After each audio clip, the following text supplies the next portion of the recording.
All right, welcome to CHI's Masters of Suspicion. We're on week 4, finishing up the trial, looking at shame and guilt. In terms of review, last week we discussed how Kafka shows how K and the courts serve as reflections of each other, and I argued that this was due to the way that both use power. The major difference is that the courts, as an omnipresent and decentralized system of power, lack the capacity for fatigue that K, as an individual, begins to feel. The officials of the court are apparently indefatigable in their ability to work, even though that work that anyone does rarely seems productive toward any sort of conclusion. Right? It's work that's just self-generating work. It doesn't terminate, it doesn't end, it's just omnipresent work. The major difference that Kafka discusses is the gap between a judge and the nature of justice. K is shocked that the painter depicts justice as winged, as a figure that looks like the goddess of the hunt, which disrupts the illusion that justice emerges through a rational, stable system of balance. It doesn't. So that's where we ended last week. In terms of a preview, this week we'll examine the last stages of K's trial, his decision to dismiss his lawyer, his meetings with the prison chaplain, and the end of the trial. The guiding question for this week will determine why the trial concludes as it does, and how the parable of the law told by the priest foreshadows K's end. The guiding question for this week is, to what extent was the verdict justified? So that's what we'll be kind of reading through and then concluding with. Sound okay? All right. So we'll start off with the chapter Block the Merchant and Dismissal of the Lawyer, pages 174 through 175, looking at superstitions. And he says, "You have to realize that a great number of things are discussed in these proceedings that the mind just can't deal with. People are simply too tired and distracted, and by way of compensation, they resort to superstition." Sound familiar? In terms of how people deal with daily life. Quote, "Many people believe they can predict the outcome of the trial from the face of the defendant, and in particular from the lines of his lips. Now these people claimed that according to your lips, you were certain to be convicted soon. You spoke to someone there, didn't you? But he could hardly answer you. Of course, there are all sorts of reasons for getting confused there, but one was the sight of your lips. He told us later that he had seen the sign of his own conviction on your lips as well." Which is a fairly damning statement, I think, given K's presence as a judge and as a judge of others all around him all throughout the novel.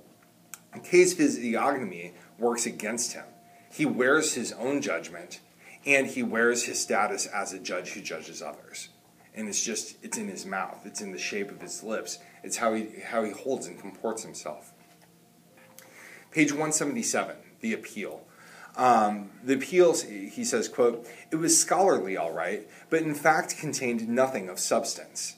A lot of Latin, then several pages of general appeals to the court, then flattery of certain individual officials, then self-praise on the lawyer's part, combined with an almost canine servility before the court, and finally analyses of legal cases from ancient times that were supposedly similar to mine. The relationship," and that's the end of the quote, "the relationship of law is one of canine servility. And if you recall, the very final sentence of the trial is like a dog," he said. That presence of the dog blocks canine comportment, the merchant, the way he bows before a hold, all the way through to the end of the book. There's something that Kafka grasps in terms of a canine sort of fidelity and servitude that kind of merge together when confronted with different kinds of power systems. And that's something that Kafka inserts throughout the trial, pausing here and then culminating with that at the end. But there's no content in the appeal that can be contained. It's a work of show. Nothing can be added to a case given laws and judges who remain shrouded. Right? There can be personal appeals, there can be personal petitions, but there's no substance. It's empty. And that's part of what Kafka is highlighting in terms of the relationship between the law and the individual. There's a gap there. You can try to fill that gap, but that gap actually is irreducible. You're always going to have that gap, and anything that looks like it's filling that gap is only show. It's never substantial. There's no content behind it. On page 180, there's a change in perspective. Lenny, Kafka writes, spoke tenderly to the merchant, but condescendingly as well, which didn't please K.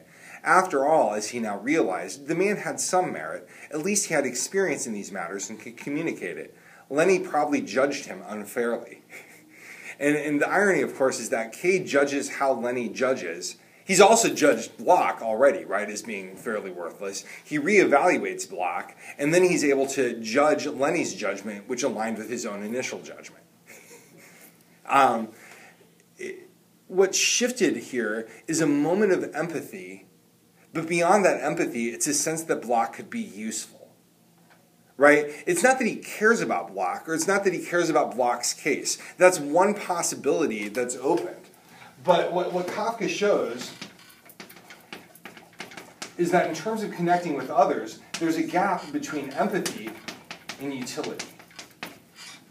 Right? And the path that Kay always chooses is the path through utility. Right? Who's useful to me? How can this person be useful? What does their usefulness mean to me? And it's never about empathy. Utility is the way through the system. Empathy is the way to another person. And it's empathy that throughout the novel, Kay is depicted as lacking. Does that make sense? Okay. Page 184, the attraction of the court.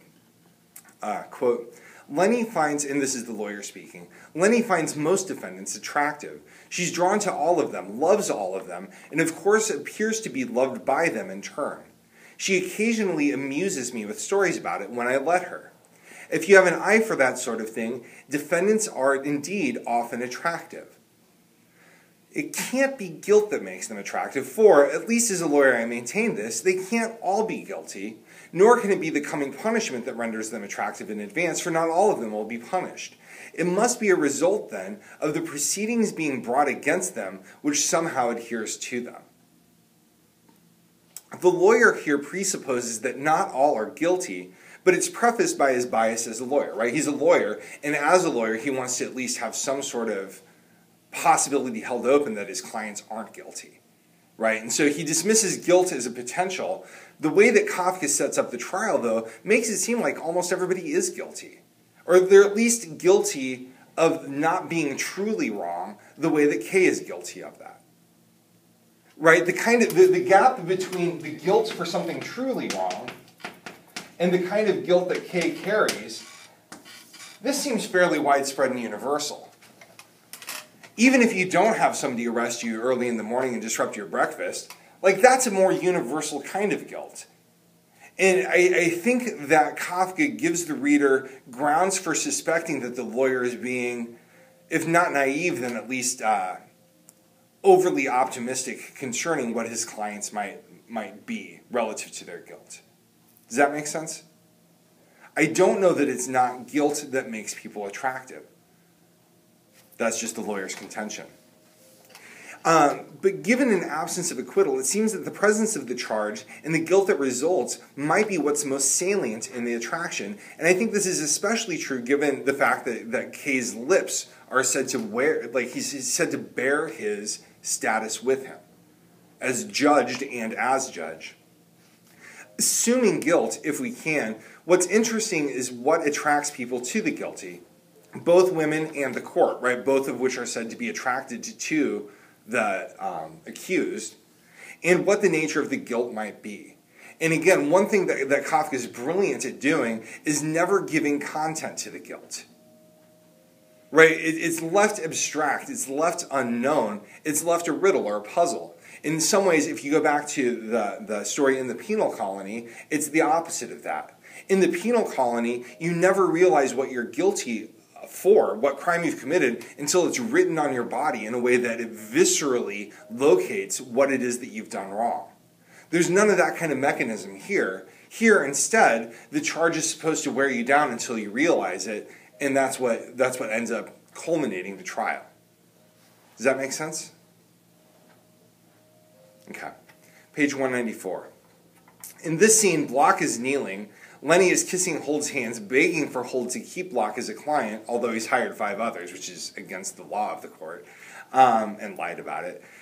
Quote, an elderly merchant, a man with a long beard, begging a young woman to put in a good word for him. Even if he had ulterior motives, nothing could justify his actions in the eyes of his fellow man. It almost dishonored the onlooker. right? And so, I mean, the scene here, I mean, you have,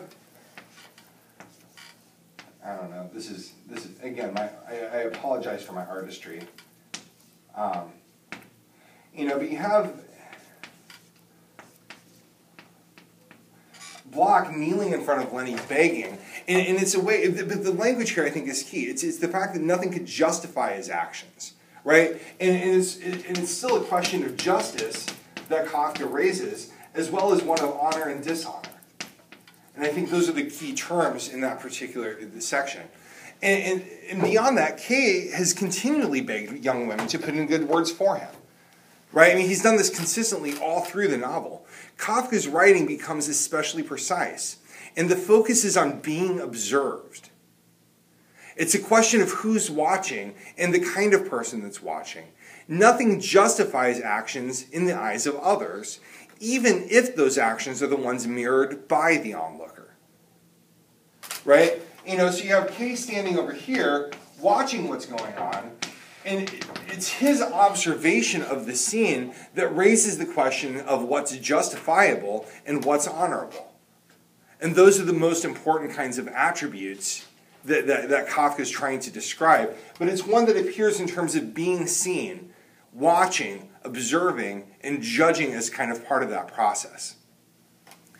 The actions dishonor the onlooker, the judge, who is able to condemn both the one observed and also the self simultaneously. And again, I think that's what's important about the way that Kay's lips were described, right? He bears on his face his own condemnation and the condemnation of others simultaneously. He judges others and judges himself at the same time. And those are unable to be dislodged. They occur in the same way at the same moment. In addition to being, quote, on all fours, as Kay put it, this scene ends on page 198 with Lenny's words, "Block," said Lenny in a tone of warning, lifting him up a bit by the collar. "Leave that fur alone and listen to the lawyer." You know, so here too, Block is also depicted in that same kind of presence of canine servility that Kay ends up being accused of, and that Hold understands the petitions as being filled with.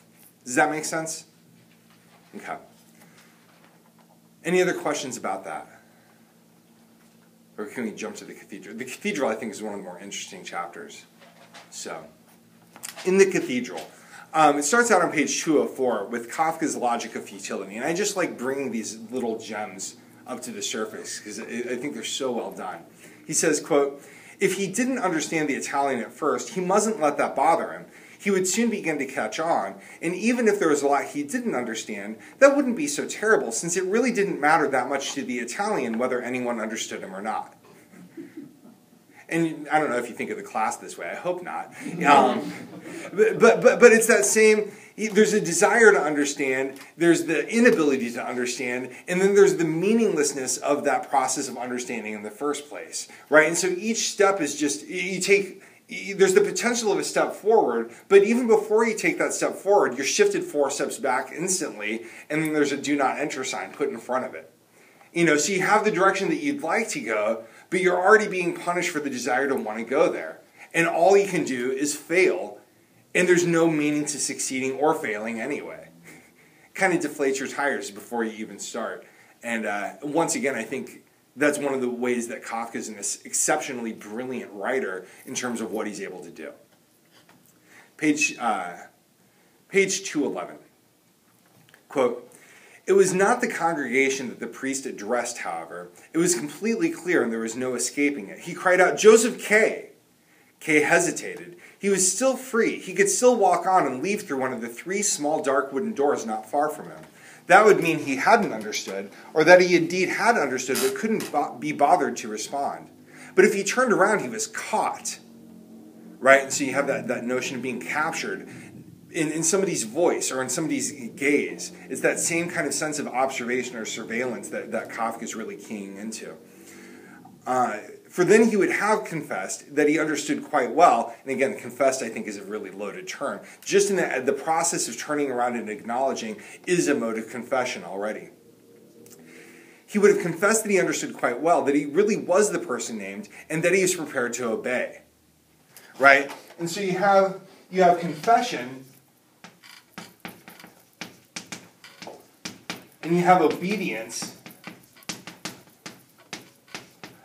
all of which have this kind of submission to a power structure, right? A voice is called, and in acknowledging that that voice is directed to you and turning around to acknowledge that, it comes with confession and obedience already kind of packaged into it. It's accepting somebody else's right to have power or control over you. It's just a moment. It's just a voice. But it's a very big moment and a very important voice. And so Kay is frozen in that. Kafka writes, quote, Kay finally turned his head a bit, for he wanted to see what the priest was doing now. He was standing quietly in the pulpit, but he had clearly noticed Kay's head turn. So he's caught, right? Kay is summoned, and he submits. The way that Kafka depicts the interaction, again, reflects the power of voice over sight. Kay's summons comes through language in spite of the darkness. When Kay succumbs to wanting to see, he realizes that he has already been seen and thus must submit to the summons. Feigning ignorance at that point is not an option. Right?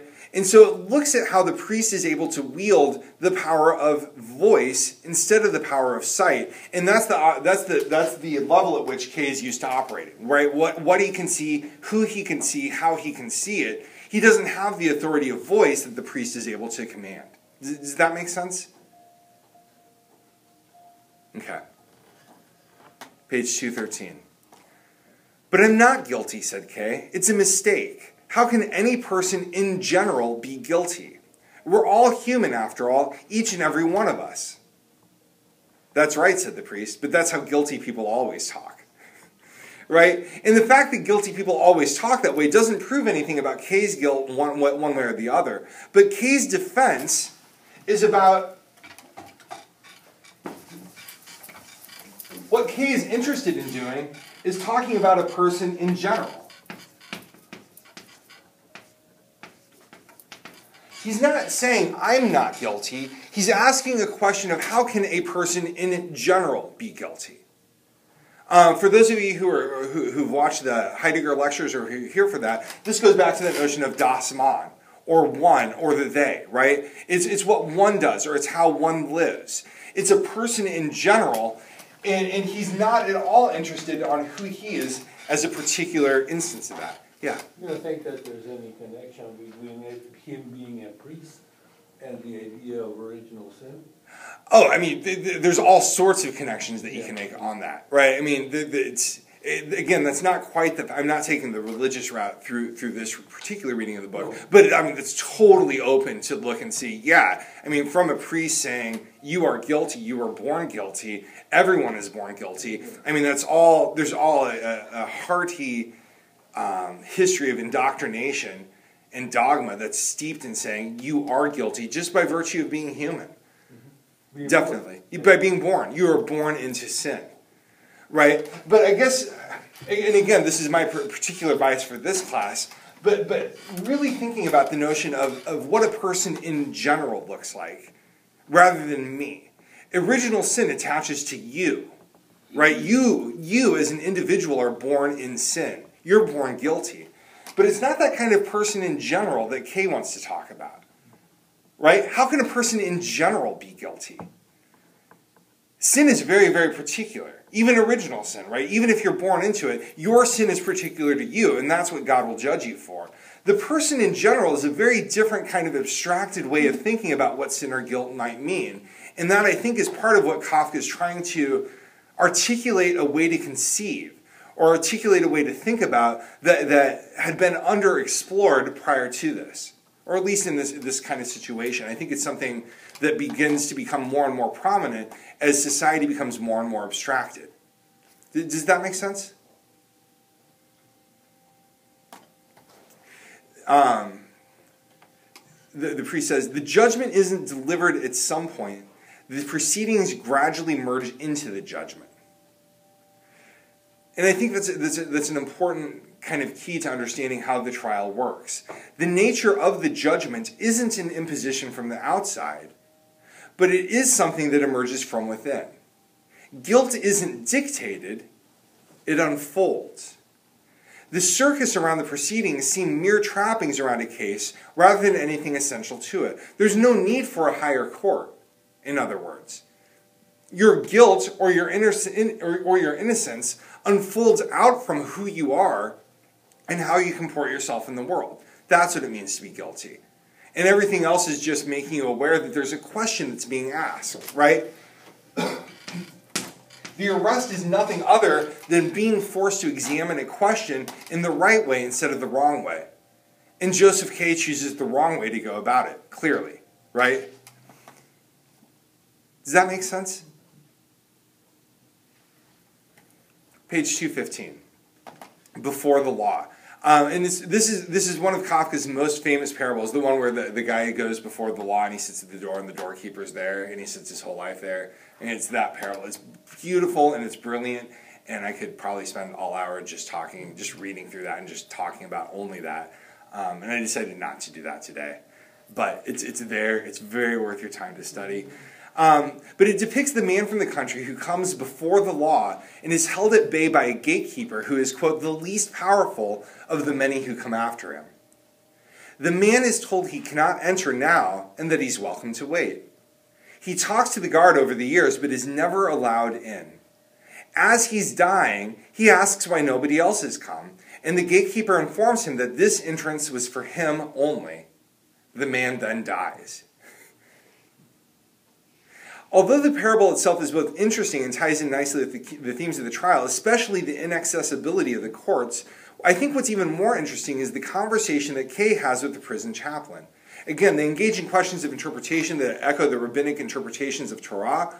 Kay looks to the doorkeeper as deceptive. The priest replies with the number of interpretations that show the doorkeeper exceeds his duties, right? And so they have this kind of back and forth. And the priest then reminds Kay that, quote, the commentators tell us the correct understanding of a matter and misunderstanding the matter are not mutually exclusive.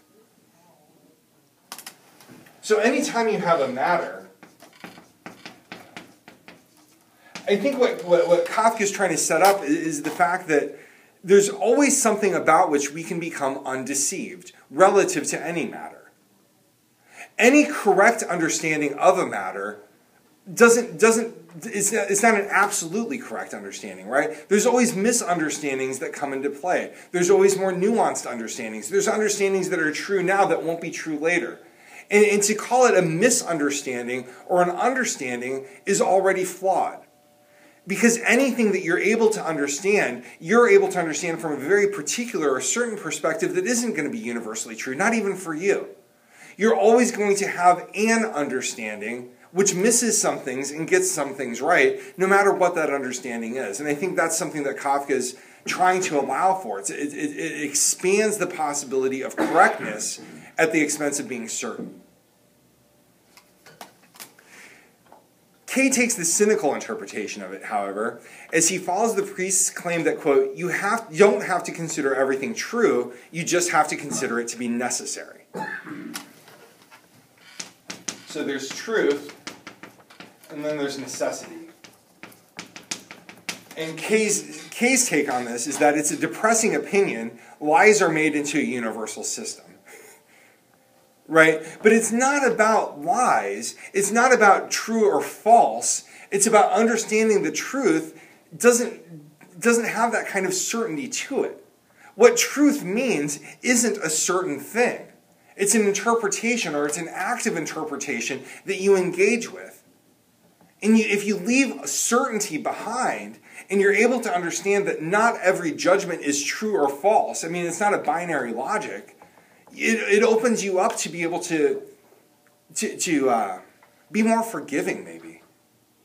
And maybe that's what Kafka's getting at, even though Kay clearly is not one who will take that lesson to heart in the proper way. Does that make sense? So in his world, truth is not an absolute. Kafka's world? Right. Yeah.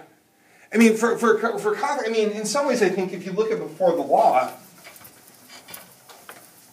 I mean, if you replace law with truth, it's the same kind of thing.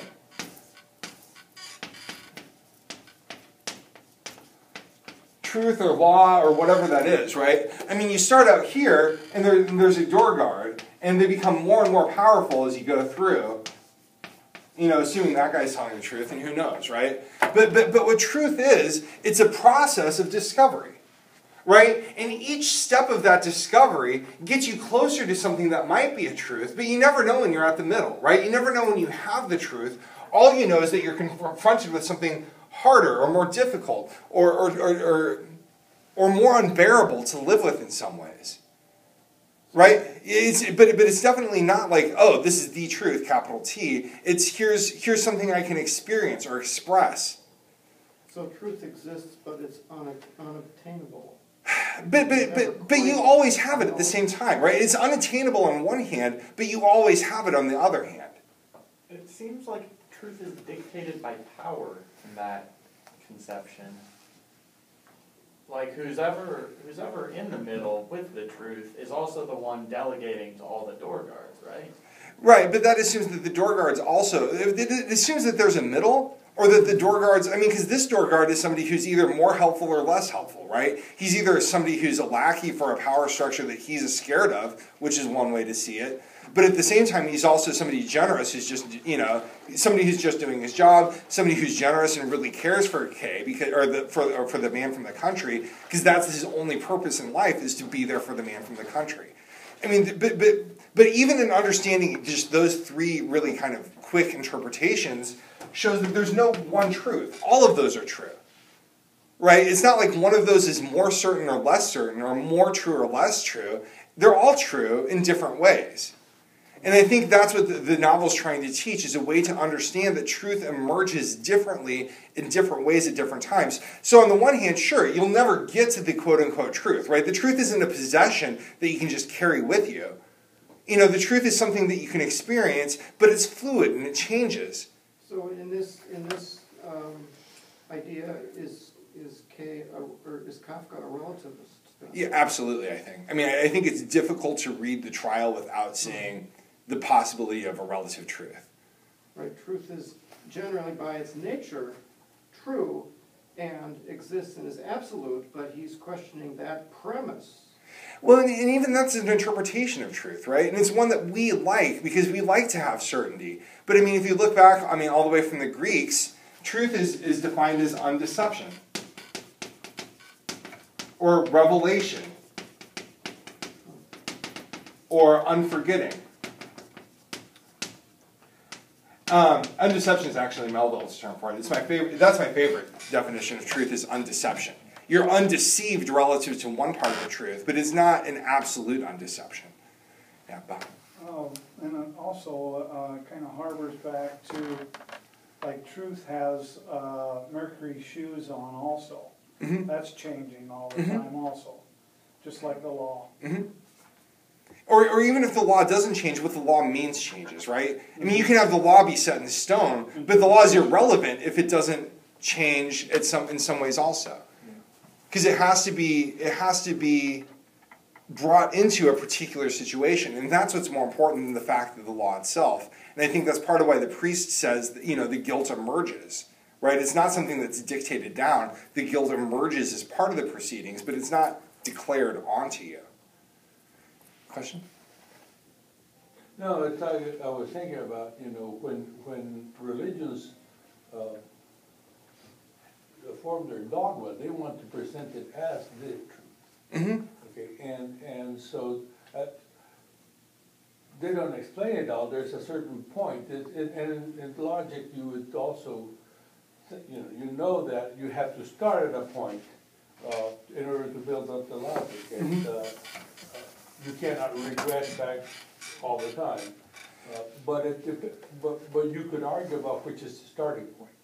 Yeah, and even to talk about religion as a thing, or a religion, already says too much, because within any religion, there's a whole range of ways that people appropriate and embody that truth. You know, whether it's Judaism, which has its own multifaceted branches, each of which eventually is practiced by one person in particular.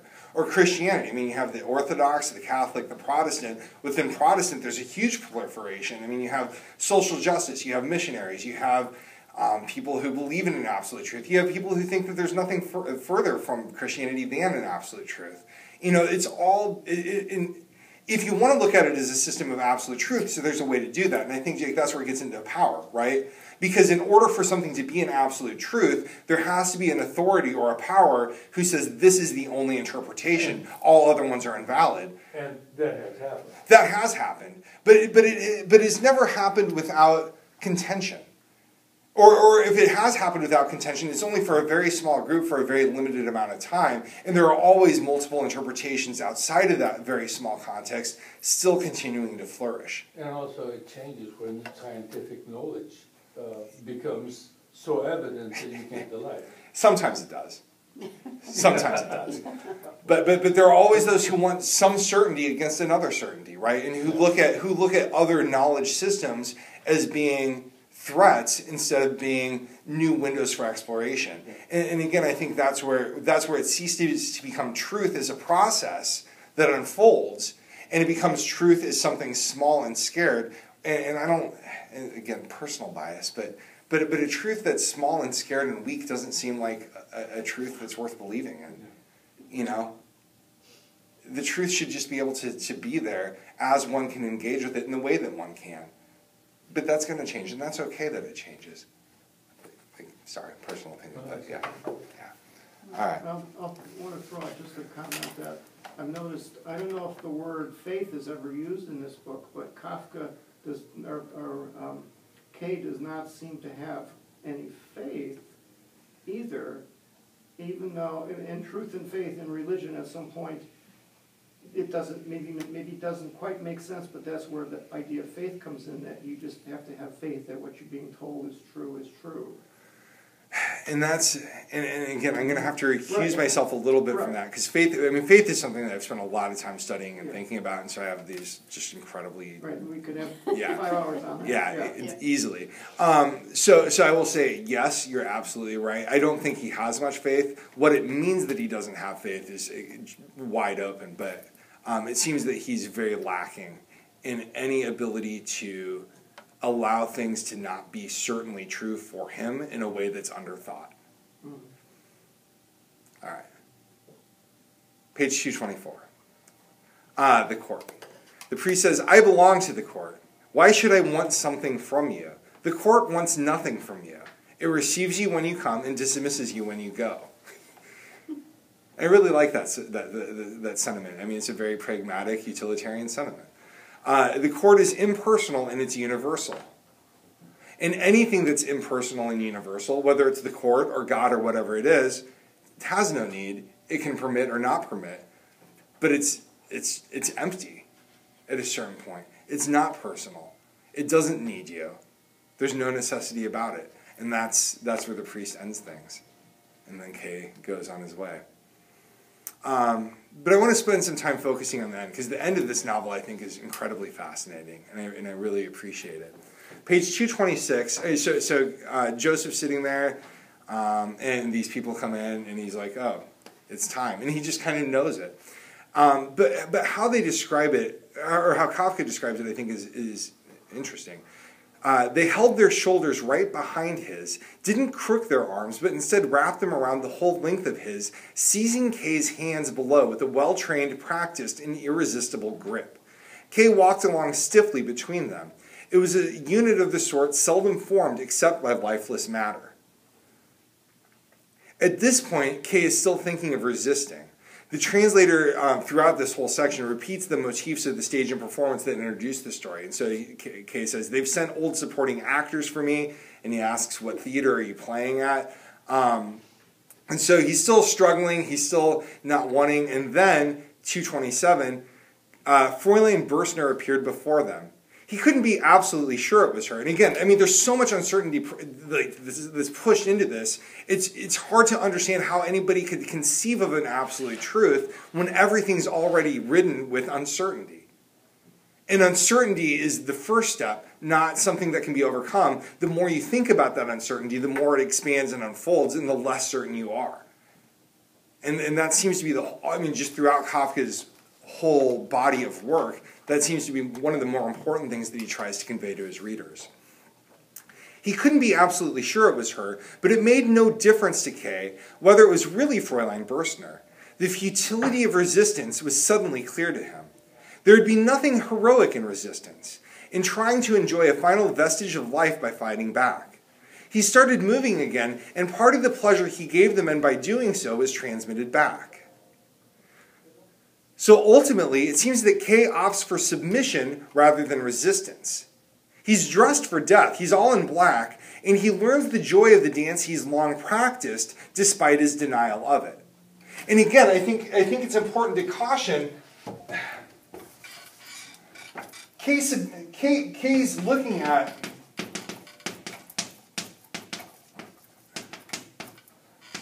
telling himself that this is what he wants, when in fact, this is what he's been doing the whole time.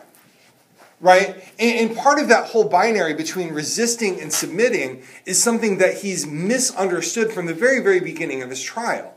He's told himself that he's resisting, but what in fact he's done from the very beginning is submit to the summons of the court, submit to judgments, submit to this, submit to that.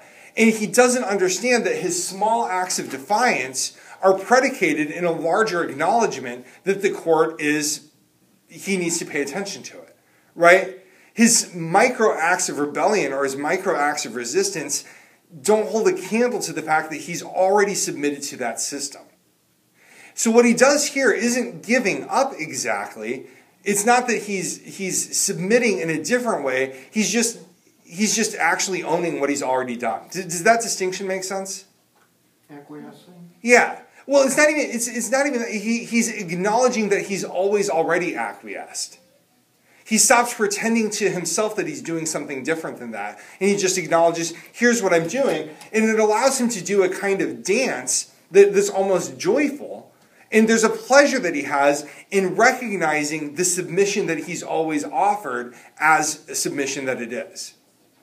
You know, there's a pleasure that corresponds to that makes him happy. But it's not something that Kafka says is a good thing necessarily either, even though it gives Kay pleasure. And that's what I want to avoid, or at least bring to your attention as a difference. Does that make sense? Okay. 227 again. The only thing I can do now is keep my mind calm and analytical to the last. I've always wanted to seize the world with 20 hands, and what's more, with a motive that was hardly laudable. That was wrong. Do I want to show now that even a year-long trial could teach me nothing? Do I want to leave the parting impression that I'm slow-witted? Shall they say of me that at the beginning of my trial I wanted to end it, and now at its end I want to begin it again? And this is important as it shows that Kay is still more interested in the opinions that others have of him than his judgment of himself, right? He's worried about the impression that he'll leave to others. He's not worried about who he is or what he thinks at all. It's all a performance. He's still not interested in the question of who he is to him and for himself. He submits as part of the show, the game that he's playing, in the role of seizing the world using the hands of others to accomplish his work. The motive is hardly laudable, right? He doesn't do it for the right reasons or in the right ways. He knows that of himself. And what he's trying to do now is tell himself that this act of submission is finally something noteworthy so other people can look at him and say, oh, he finally figured it out. When in fact, he hasn't figured anything out. He's still the same person that he always has been. He's just playing a different kind of role or offering a different kind of performance this time than he has in the past. But he's still no more himself than he has been through the entire novel. He's still playing games. He's still performing. Eventually, Kay encounters a deserted quarry, and the two gentlemen accompanying him take out a knife. And, quote, once more the nauseating courtesies began. One of them passed the knife across Kay to the other, who passed it back over Kay. Kay knew clearly now that it was his duty to seize the knife as it floated from hand to hand above him and plunge it into himself, but he didn't do so. He could not rise entirely to the occasion. He could not relieve the authorities of all their work. The responsibility for this final failure lay with whoever had denied him the remnant of strength to do so. Right? So even at the very end, he can't take responsibility for his own life. He divests himself of that. He allows the opportunity to take control of his own destiny or over his life and chooses at the very last and at the very least, how it ends. He fails to take control. He sees it as submitting to the authorities rather than taking on responsibility, right? He misinterprets it. So he says that his refusal to take the ninth is actually what he's supposed to do rather than taking ownership of his life. He has no concept of how to take responsibility for himself. All he knows how to do is pass the blame on to others and to not only take responsibility, but to blame others for his inability to take responsibility. Does that make sense? He then sees a light flick on somewhere in a window. Quote, "But the hands of one man were right at Kay's throat, while the other thrust the knife into his heart and turned it there twice.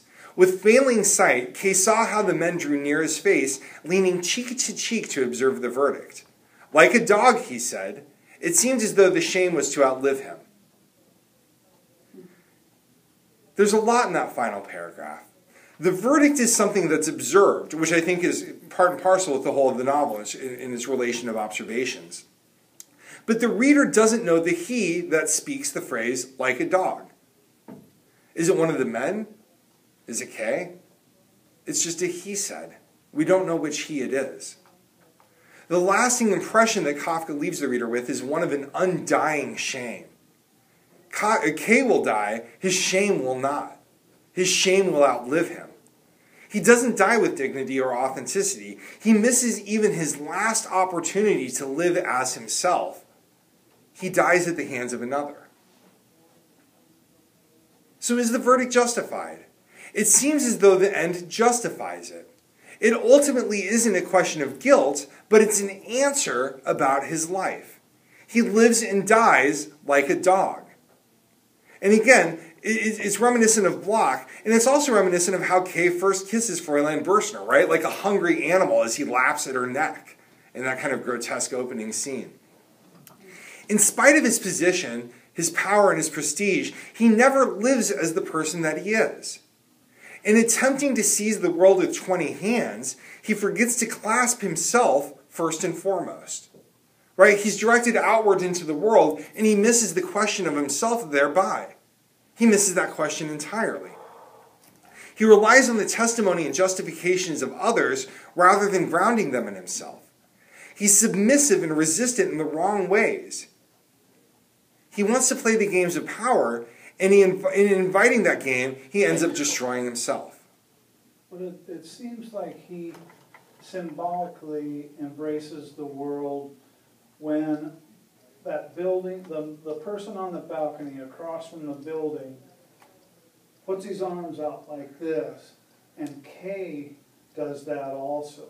It's almost like a symbolic embrace, you know, and I don't know what to do with that, you know, entirely. Right, and even all the question, you know, is it somebody to help him? Is there another chance? Is it this? Is it that? I mean, like, even at that moment, at that final moment, he has, like, 6 or 7 different interpretations of what it could mean, and then he just kind of shrugs them away. Because it doesn't matter. Yeah, I also keep going back to the flogging scene, because that was such a pivotal point of where he closes the door and says, clean up the junk room, you know, to these other people. Yeah. And so no responsibility there, and also no responsibility on his deathbed, actually. Yeah. And he never takes responsibility. Mm-hmm. I mean, at no point in the course of his trial does he. Or the way that he tries to take responsibility, again, it's in that kind of game-playing sort of way. It's in a performative way. Right? He wants to make a show of dismissing his lawyer or to take the trial on his own. But he doesn't do anything. He doesn't know how to just be who he is. He's always only looking for how others interpret him, which is what makes him guilty overall. And that's what he doesn't figure out. He abrogates personal responsibility. Yeah. Throughout. I mean, from the very opening scene where he's told, you know, and again, I try to point those moments out very early in the novel for that reason. You know, just where, you know, the officer speaks for himself and he doesn't. Or he asks Fräulein Bürstner, you know, Fräulein Bürstner, he says that, you know, she can say that he attacked her, and she's like, no, I can take responsibility for whatever happens in my room. I don't need your help for that. You know, and there's a difference between especially Fräulein Berstner and Kay in that regard, that I think is really important for understanding how the trial works itself out. So there are a few overall implications, 4 of them, that I wanted to end our conversation of the trial with. Number 1, for Kafka, it seems like life moves more based on a series of attractions or resonances than what might make sense to our logical, rational minds. Right? We like to plan things out or have schemes or whatnot where this is the cause, this is the effect, this is the cause, this is the effect. But what Kafka does is open up a world that doesn't work in terms of that kind of cause and effect. You're attracted to things, you resonate from things, or you're revulsed by things. But especially the attractions are what Kafka wants us to pay attention to. What direction we move toward are things that we're attracted to that don't necessarily make logical sense. And there's something importantly human about that lack of sense involved. The attractions are unpredictable, and they tend to gravitate toward the existence of guilt or wrongdoing. We're attracted to a desire for certainty above all else, and the desire for a definitive answer, even to questions that ought not be asked, like, am I guilty? These kinds of desires, that kind of attraction that we have, ends up leading us to our doom. And Kafka's pretty clear on that point. There's nothing good from not thinking about what attracts us or why it attracts us in that way. Number 2, our world is dominated by misunderstandings and situations that remain resistant to our attempts to interpret them. Although we desire to understand what occurs, our desires are irrelevant to those creating the situations. We're left feeling helpless and hopeless while the world forges ahead without caring. It seems vital that we understand. We seem as though we're flawed because we can't understand, but our understanding or lack thereof doesn't change anything.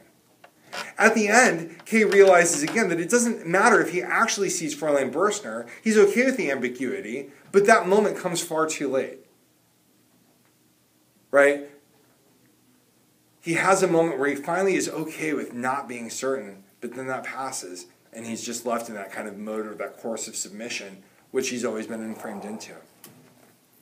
Number 3, we judge, but we cloak our judgments behind walls of hypocrisy. The world is filled with anonymous judges and judgments with no ability to find a way to appeal them. We judge each other, and these judgments are reflections of what we dislike about ourselves. I mean, look at how often Kay judges people for doing everything he always, especially the vice president, right? I mean, he plays all the games in the office that the vice president's playing, and he hates the vice president for it without reflecting on the fact that that's his game, right? That's what he's entered into. Same thing with the courts. We convict ourselves and others in the world with pitiless and unyielding hearts.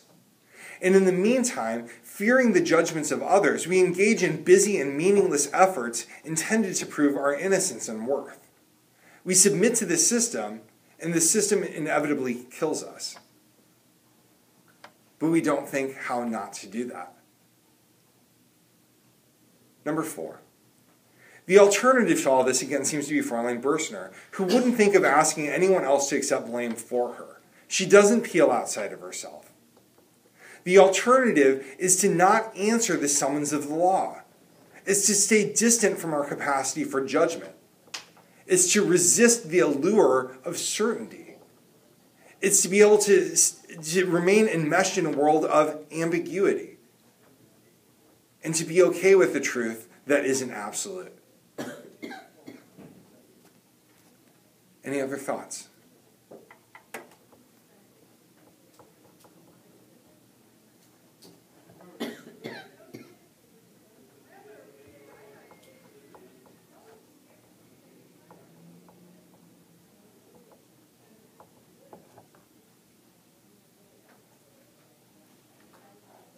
Thank you. Yeah, was that helpful?